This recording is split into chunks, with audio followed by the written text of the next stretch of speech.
رات کا وقت ہے، زمین پر اندھیرا پھیل چکا ہے، انسانی تاریخ اپنے آخری مراحل پر ہے۔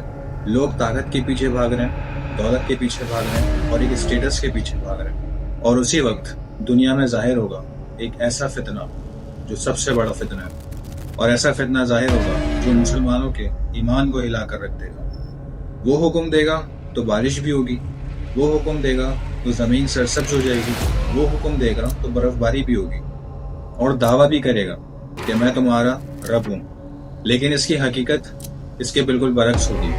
1400 سال پہلے رسول اللہ صلی اللہ علیہ وسلم نے مسلمانوں کو ایک عظیم فتنے سے خبردار کیا تھا، ایک ایسا فتنہ جو قیامت سے پہلے پوری دنیا کے انسانوں کو آزمائے گا، اور اس فتنے کا نام ہے دجال۔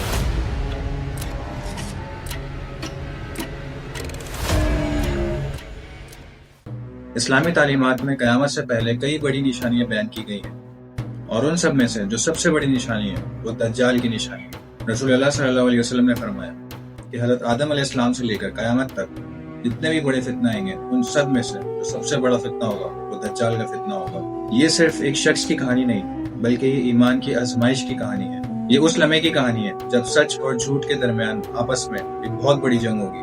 احادیث کے مطابق دجال ایک انسان ہوگا، لیکن وہ ایسے بڑے بڑے کام کرے گا کہ دنیا کو ہلا کے رکھ دے گا، جو لوگوں کو دھوکے میں ڈال دے گا۔ رسول اللہ صلی اللہ علیہ وسلم نے ہمیں اس سے بہت پہلے ہی خبردار کر دیا تھا، تاکہ جب وہ وقت ہے تو مسلمان اس ٹائم پہ سچ اور جھوٹ کو پہچان سکیں اور اپنے ایمان کو بچا سکیں۔ رسول اللہ صلی اللہ علیہ وسلم نے دجال کی شکل اور صورت کے بارے میں بتایا۔ رسول اللہ صلی اللہ علیہ وسلم نے فرمایا کہ دجال ایک آنکھ سے کانا ہوگا اور اس کے ماتھے پر کافر لکھا ہوگا، اور وہ کافر ورڈ صرف مومن ہی سمجھ پائیں گے۔ وہ بہت ہی طاقتور ہوگا، اس کے بعد بہت عجیب سی چیزیں ہوں گی جس کا وہ استعمال کر کے لوگوں کو بھڑکانے کی کوشش کرے گا۔ وہ لوگوں کے سامنے جنت اور جہنم رکھے گا، وہ اپنے دائیں ہاتھ پر جنت اور بائیں ہاتھ پر جہنم رکھے گا، لیکن حقیقت میں جو اس کی جنت ہوگی وہ اس کا جہنم ہوگا، اور جو اس کی جہنم ہوگی وہ اس کا جنت ہوگا۔ یہ سب ایک آزمائش ہوگی، ایمان والوں کے لیے بھی اور کمزور ایمان والوں کے لیے بھی۔ احادیث کے مطابق دجال مشرق سے ظاہر ہوگا۔ ایک روایت میں ذکر ہے کہ وہ خراسان سے نکلے گا اور اس کے پیچھے ہزاروں کا لشکر ہوگا، اور لوگ اس کے پیچھے چلنے لگیں گے۔ کیوں؟ کیونکہ وہ زمین کو حکم دے گا کہ سبزیاں اور اناج اگاؤ، تو وہ اگانے لگیں گے۔ وہ آسمان کو حکم دے گا کہ بارش برساؤ، تو وہ بارش برسانے لگیں گے۔ اور جو لوگ اس پر ایمان لے آئیں گے ان کے لیے دنیا آسان ہو جائے گی، اور جو لوگ اس کا انکار کریں گے دنیا ان کے لیے مشکل ہو جائے گی۔ یہی وہ لمحہ ہوگا جب لوگ اپنے ایمان سے ڈگمگا جائیں گے اور اسلام کو چھوڑ دیں گے۔ دجال پوری دنیا میں سفر کرے گا۔ احادیث میں آیا ہے کہ وہ دنیا میں 40 دن تک رہے گا، اور اس کا ایک دن 1 سال کے برابر ہوگا، دوسرا دن 1 مہینے کے برابر ہوگا، تیسرا دن 1 ہفتے کے برابر ہوگا، اور باقی جتنے دن ہیں وہ نارمل دنوں کی طرح ہوں گے۔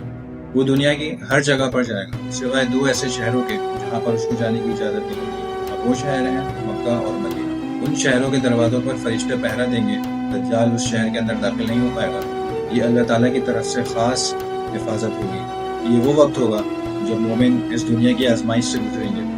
لوگ دجال کے معجزے دیکھیں گے، کچھ لوگ دجال کے پیچھے چل پڑیں گے، کچھ لوگ اس کے خوف سے اس کے پیچھے چل پڑیں گے، اور کچھ لوگ ایمان جن کا مضبوط ہوگا تو وہ اس کا انکار کر دیں گے اور اپنے ایمان پر قائم رہیں گے۔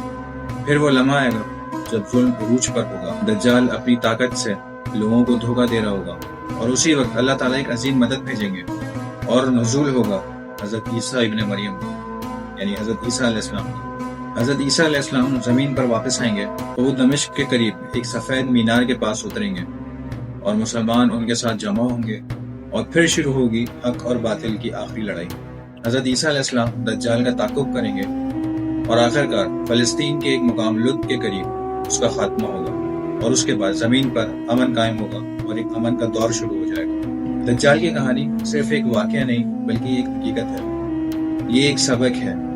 یہ ہمیں یہ یاد دلاتی ہے کہ دنیا میں طاقت ہمیشہ نہیں رہتی، وہ کبھی نہ کبھی ختم ہوتی۔ کبھی کبھی سب سے بڑا دھوکہ سب سے بڑی طاقت کے پیچھے چھپا ہوتا ہے۔ اسی لیے اسلام ہمیں سکھاتا ہے کہ ہمیشہ ایک ساتھ رہو، نماز کو قائم کرو، اور اللہ کی رسی کو مضبوطی سے پکڑ کے رکھو، اور قرآن پڑھنے کا اہتمام کرو، اور اللہ پر بھروسہ کرو، کیونکہ جب فتنوں کا زمانہ آئے گا تو وہی لوگ کامیاب ہوں گے جن کا ایمان مضبوط ہوگا۔ اگر یہ ویڈیو آپ کو پسند آئی ہے تو اس چینل کو سبسکرائب کر لیں اور اس ویڈیو کو لائک کر لیں، اور جتنی بھی میں نے آج بات کی ہے ان سب کے ریفرنسز آپ کو ڈسکرپشن باکس میں مل جائیں گے، تو وہ آپ خود بھی جا کے پڑھ سکتے ہیں۔